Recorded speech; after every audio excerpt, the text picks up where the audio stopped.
Welcome, everyone, to our LinkedIn Live. I'm Bruce Eckfeldt. I'm your host. I'm going to cover our topic. I'm going to introduce our guests, and then we're going to get going on this. Our topic today, battlefield promotions, why top performers fail as managers.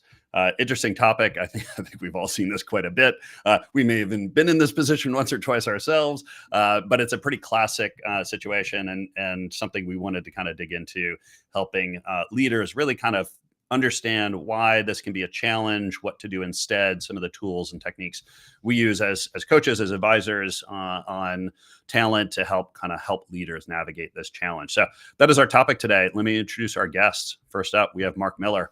Mark is president and founder of Mark Miller Associates. He is one of the longest running independent HR technology consultancies. He's a thought leader and frequent keynote speaker. He has over 4 decades of experience advising organizations on HR technology, strategy, implementation. He's also an author. We're going to hear a little bit about his book, I'm sure. Mark, welcome to the program.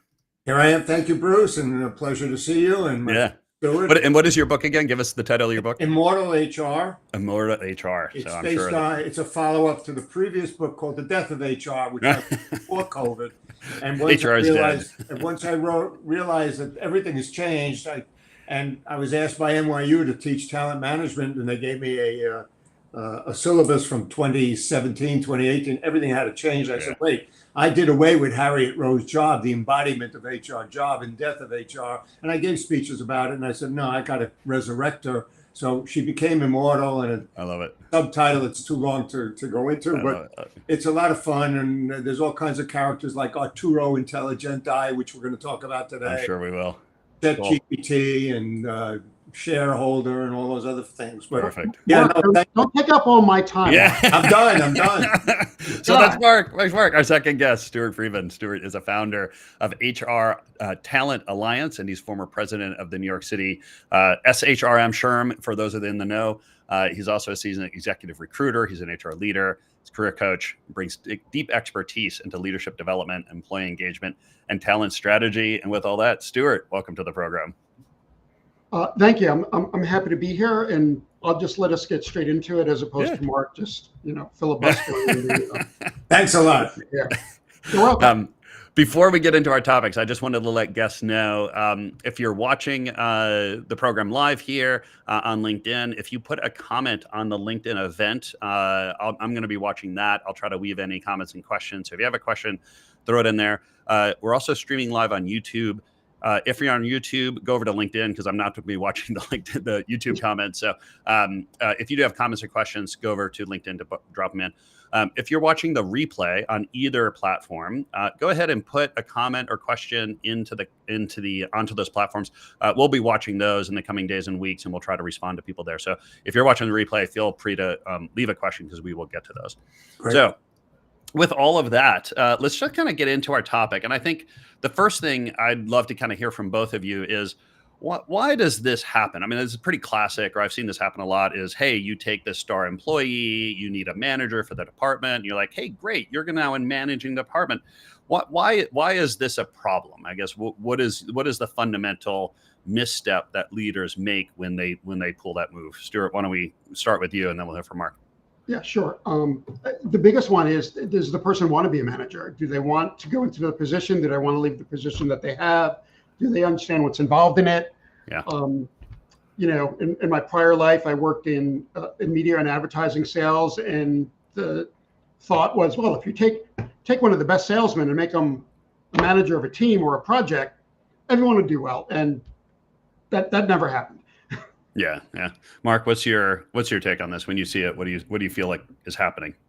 I think it's generational. I think the young generations now, the Ys and the Zs, and Alpha or Generation Alpha, they've got other issues of priority, and some of them are just happy to have a job with today's goings on between the economy and quiet quitting or quiet resignation and all that. So I think there's an issue between the mentality of the new hire or the recent worker versus what leadership is looking for and what they want out of the company. Yeah. And it's a culture fit, and leadership has to be aware that everybody has different priorities, and they have to be agile to address those. Yeah. It's something. And also, Bruce, if I could, is there a plan to replace what the person's currently doing Right. properly? Because if there's not, you're maybe solving one problem from creating another, or making a situation that is, totally gonna, fail for the person that you're making the manager if they got to do both jobs. Yeah. With AI and all these articles we're all reading, all three of us, we're getting it every day, various HR related newsletters and articles from Forbes and CHRO Daily and HR Brew and all the research. The lowest rung of many corporations' jobs are being done by AI. Yep. Senior leadership says to a person that a manager that's looking for a new hire might say, you're not going to get an open rec of permission from me until you prove to me that this job cannot be done by AI. Yeah. So I know there's some mandates out there for that. Yeah. And when they hear that, and then the existing employees are saying, oh, I got a problem. How am I going to progress? Yeah. Or I'm in that early position. What's next for me if AI is going to take my job now? Yeah, Stuart, I wanted to follow up on a thing you mentioned. And I remember this happening to me, right? Which is they were like, hey, we got great news. We want you to manage this department, but you're still responsible for your job otherwise, right? So they called it player coach. We want you to be a player coach. And I think there's a fundamental kind of thinking there, which I kind of get, but I think is where it kind of generally goes wrong, which is, so someone that's really good at a job is really good at managing. Like if you can do the job really well, you can manage other people doing that job really well. And I think that's a fundamental flaw. It is. It absolutely is. So I guess how is managing a role different than being able to be a high performer in that role? What does being a good manager mean in those contexts? I don't know, Stuart, do you have I'd love to get your kind of take on that. Yeah. Well, I was going through the topics we're going to be focusing on, and one of the things that I charted down on my notes was, does the person want to be in this role? Yeah. And also, are they a team player, or they usually look out for themselves and are a little bit on the selfish side? Lone wolf. Yeah. Yeah. That person's not going to be a good manager. But if someone's really a team player, is inquisitive, asks questions, wants to know the broader picture of things, the helicopter view of stuff, as opposed to people that, just want to stay focused on just what they need to do. Yeah, it's got to stay in their lane. Mark, The other thing is that do they, I know no job's 9 to 5 anymore, but basically in the conventional 9 to 5, they're waiting to bolt out the door as soon as the little bird in Flintstones, dating us, when the yabba dabba do. yabba dabba do, and they're out the door. Yeah. I think I agree with you 100%, Stuart and Bruce. Great question. I also think that it's indicative of employee engagement. If employees feel that they are recognized, rewarded, appreciated, and that the corporation or the organization, no matter how small, how big, recognizes their achievements and their contributions and treats them fairly and makes them feel wanted and appreciated, then you'll get the engagement, and then that engagement will lead to them doing more than the 9 to 5, increase all the metrics that we're hoping for in terms of having an engaged workforce. Tons of research saying that any organization that has a self-described engaged workforce will do better in terms of revenue, sales, and outcomes and flight risk. And I think what's going on now, and we'll get into that, I'm sure, because my side is on the technology side. The organization has the ability to look at metrics and do things like stay interviews and not just wait for exit interviews. That's going to find out what's on the mind of their workforce. And that's the pulse surveys and everything that's involved with that. And using AI and using software will help them identify passive flight risks and quiet quitting. And I think that's a key point. And if employees are working in groups and they're able to communicate, and they have, whether it's full-time on site or 3 days a week hybrid, they're going to know how their team is being treated by their team leader, or they're going to possibly model the traits of a good leader in their mind. How so Stuart, you mentioned the whole question of, do they want it? Let's say they want it. How do you evaluate if they can do it, right? Because that's always a question for me. It's like, oh, do you want it? Can you do Yeah. it? Like, you may want it. You may come to me and say, I really want to be manager, right? Like, I've been here for 18 months. I've proven myself with the Right. performance. How do you evaluate management capabilities or management potential? Yeah, I mean, it varies depending on the circumstance. So when I was directly managing a team and I knew those people, I knew them very well. And in some instances, I was like, yeah, never. I didn't tell them that, but yeah, just didn't have the temperament, didn't have the skills. You're lucky you're still working here type thing, and then the others that are inquisitive, that ask questions, that when you're explaining something to them, they ask you more questions, that they want to really know the broader picture. Yep. And take the time and find out, what they want to do when they grow up, you can have a whole lot of informal career development asking, what they're looking for. So, I've had people over the years, and I'm in a different role now, working in talent acquisition and coaching. But when I had people that were working for me, either directly or, as part of the company or team I was working with, I took time out and spoke to them, find out what they were interested in. And if they said that they were, and I thought they were a high potential as opposed to, no, never mind. Yeah. Right. I made a point of taking extra time with them when I was working on something or doing something, and asking them to do a task or something that would usually be outside of their purview, and see how they did it, see how it went, see if they were interested, see if they asked questions. Kind of experiment. Give them experiments. Mark, I'm curious on the tech side. Is there anything that you've seen in terms of kind of data and whether it's feedback or direct performance data or surveys that begin to give you insight into who might be, have the ability to get into a more of a management position or elevate in terms of management role? Yeah, absolutely. There's a bunch of industrial psychological models. One is the prevalent one that I've seen a lot is the 9-box model, which is low, medium, high, performance versus potential. The axes can change, but I've seen, and this is not that recent, in the last 5 to 10 years, I would say, there have been software vendors that have used sentiment analysis, large language, even before large language models, just knowing what people are using in their free-form email structures, to finding out that they're using happy adjectives or unhappy adjectives, and finding out that they're a disgruntled employee. And then maybe these employees are just the very ones that they are in the upper box. That's high potential, high performance, considered key leaders or future leaders. And then they could take some action and intervention and say, hey, we think you're unhappy, even if they don't say it personally as actively. So over the last 10 years, software has been out there looking at, even before pulse surveys or with pulse surveys, sentiment analysis based on large language models now. What people are using when they type on a company provided tablet or software or system. And I tell my students there's no privacy, so everything you write can that and can and will.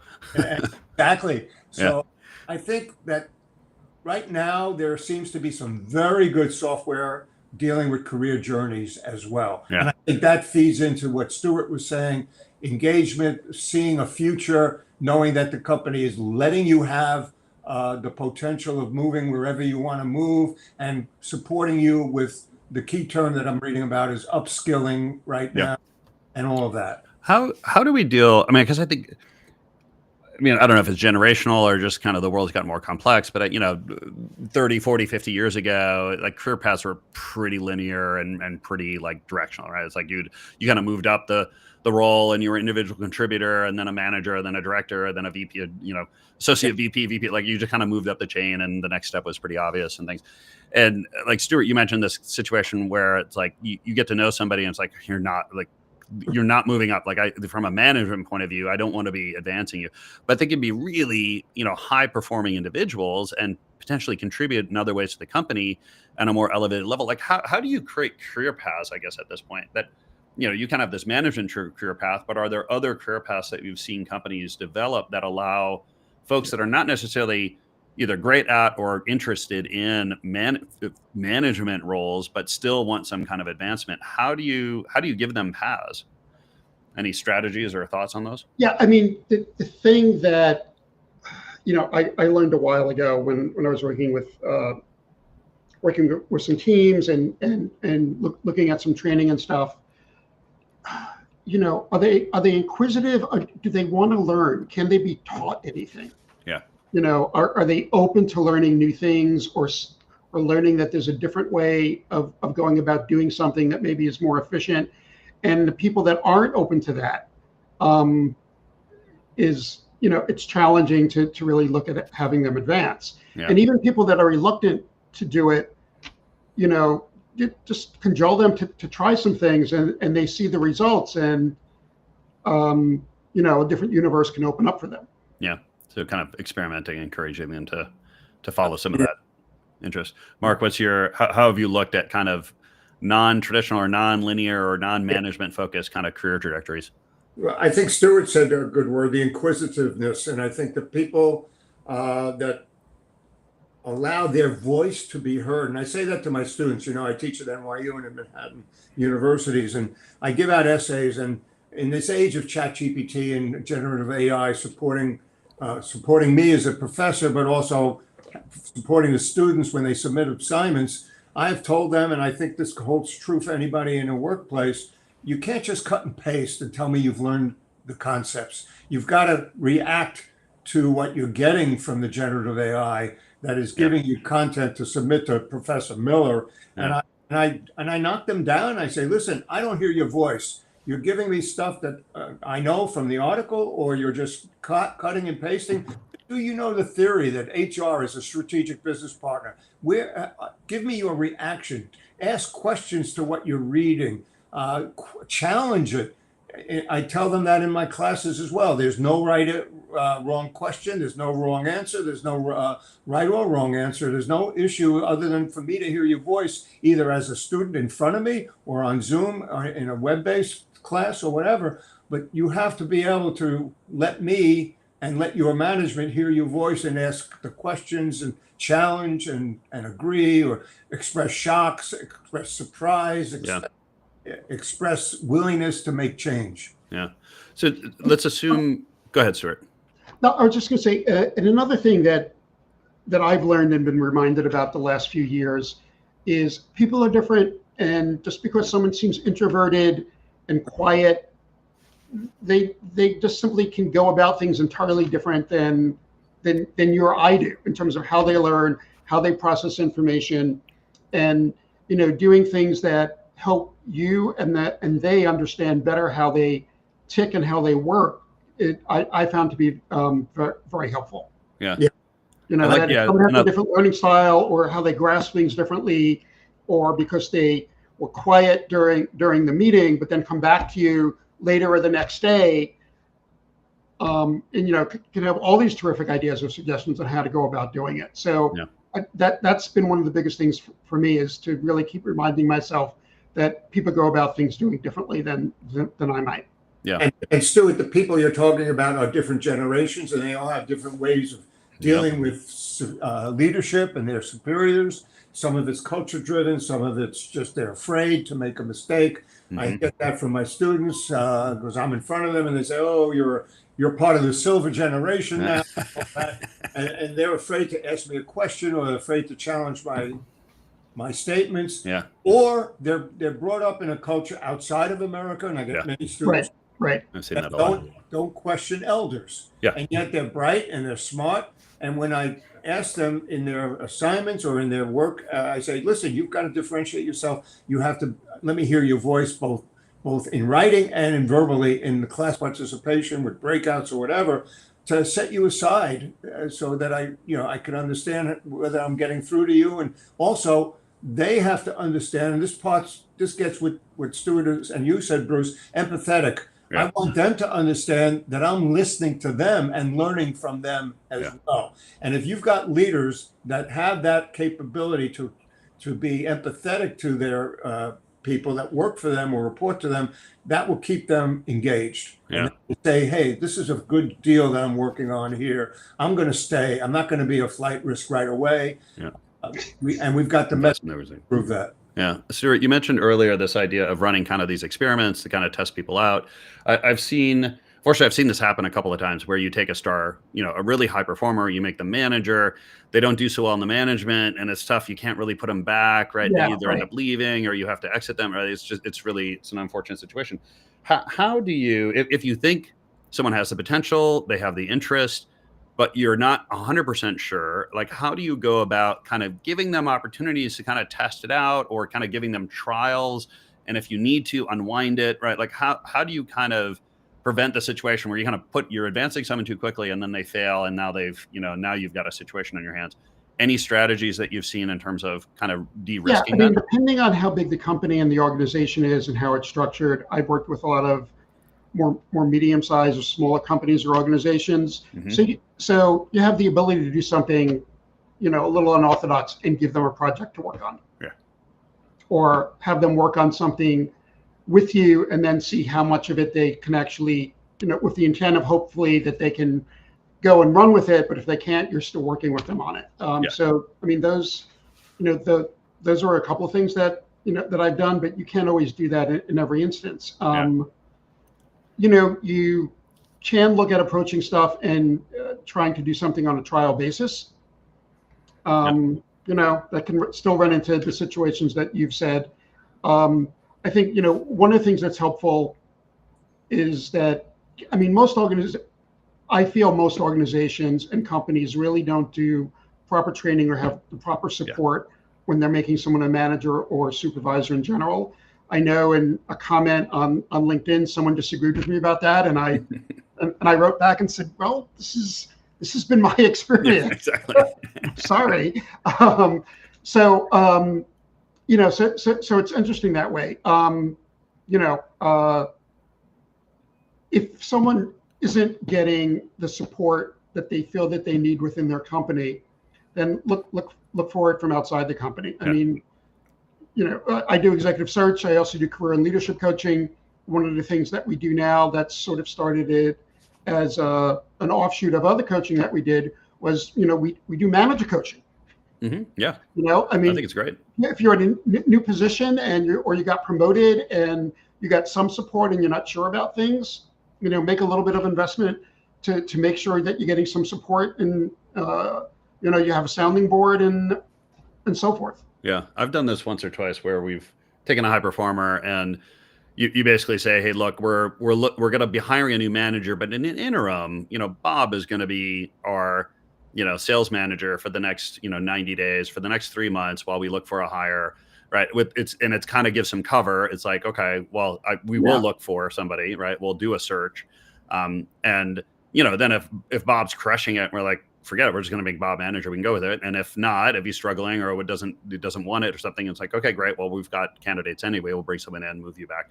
So it's sometimes creating a little bit of cover and then, hiring a coach. That doesn't mean you won't have the problem because Bob felt he was doing a good job and wants to stay there now. No. Although I'm less concerned about that one as a leader. It's like I want to give people opportunity. They have to perform if they want it. They have to perform it. If they don't perform, then they have to do a little bit of okay, I'm going to move you back to an individual contributor, or we got to find something else. Honestly, at that point, if they really wanted it, they probably don't want to go back to individual contributor anyway, and they probably need to find somebody else, right? It's kind of becomes this, you're probably better off finding a new position. But Mark, I wanted to get back to, you mentioned this, the 3x3 or the 9-box model. And I've seen many versions of this. Explain how you typically use it. And then I'd love to hear from Stuart how it's different. And I'll give you my version, but give your version of the 3x3 9-box model and why. It's a straightforward low, medium, high on the two axes, performance and potential. And I've seen organizations and some of my clients when I was doing that kind of consulting with HR and HR tech support, just getting an understanding of goals and objectives and figuring out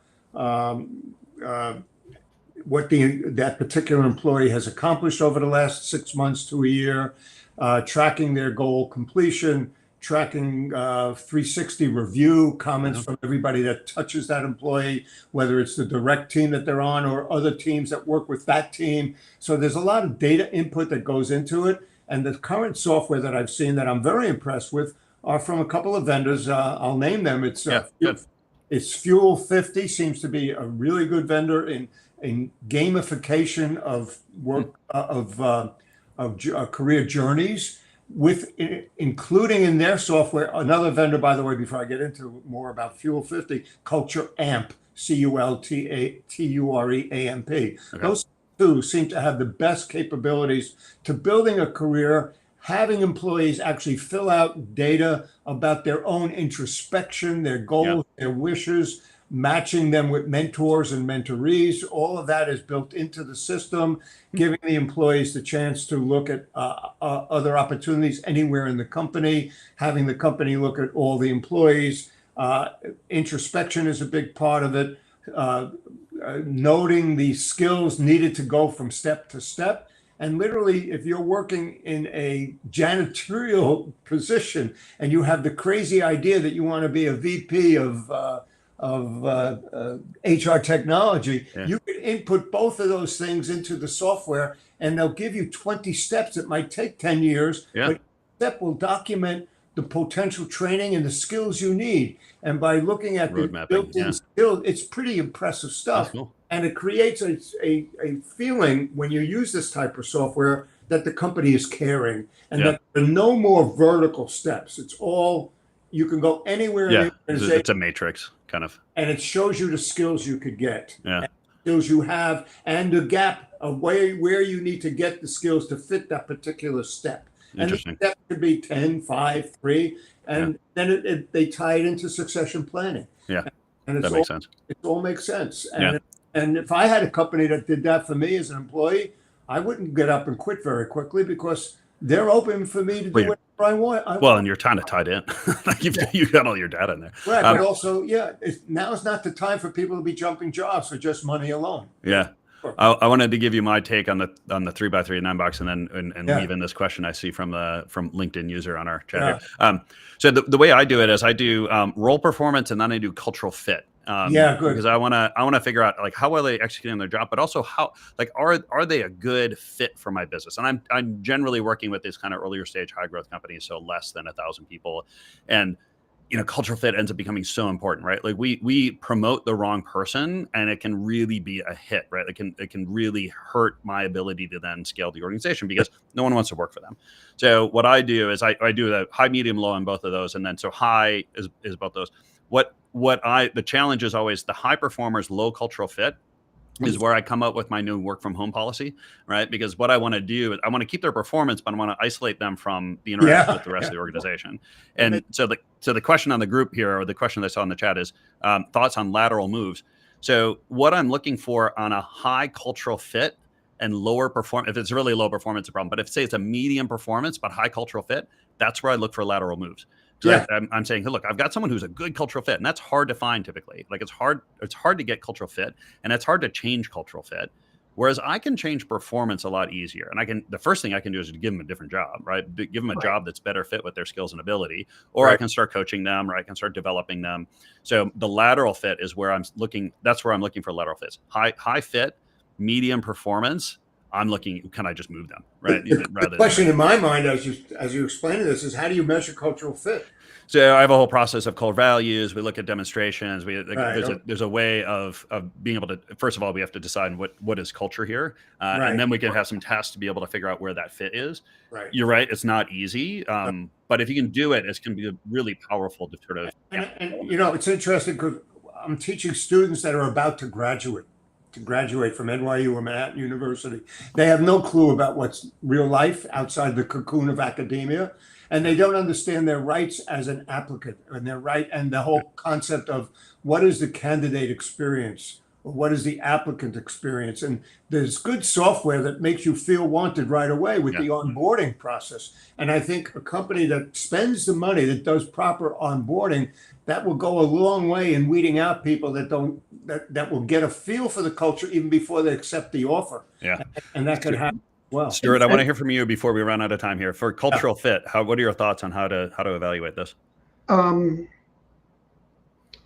to evaluate it? Actually, I would love to talk with you more to discuss how you did it, how you do it. But it's extremely important, and the whole onboarding process and the employee experience. Companies just don't really get how important it is. Yeah. And so many companies, organizations. Well, we have a good vision statement on the website, and he signed off on this policy, but unless it's happening all the way down from the top and it's real, people know it's not real. Yeah, it's easy to sniff out. And the companies that are positive, that have really good employee experiences, that have good onboarding, that do the little extra things that make someone feel welcome when they're starting there, as opposed to here's your desk, here's the computer. Right. But we're gonna hit time here. So Stuart, if people want to get a hold of you, learn more about what you're doing, what's the best way to get that information? Yeah, they can reach me at hrtalentalliance.com. Nice short little URL there. Or they can email me at sfriedman@hrtalentalliance.com as well. Or probably easier just to look me up on LinkedIn. Yeah, great. Here, Mark, same thing. Look me up on LinkedIn. If you want to, my website is www.marksmillerassociates. It's MARC, middle initial S, millerassociates.com. And my book website is tied to that too. And LinkedIn is probably the best way to get me. Perfect. If anyone wants to hold of me, bruce@eckfeldt.com, pretty easy. Eckfeldt.com is my website. And then obviously LinkedIn. Mark, Stuart, thank you so much for taking the time today. And thank you for all of our guests listening here. Again, if you're on the replay, go ahead and leave comments. We'll watch that. Gentlemen, thank you again. Thank you, Bruce. Thank you, Bruce. Bye.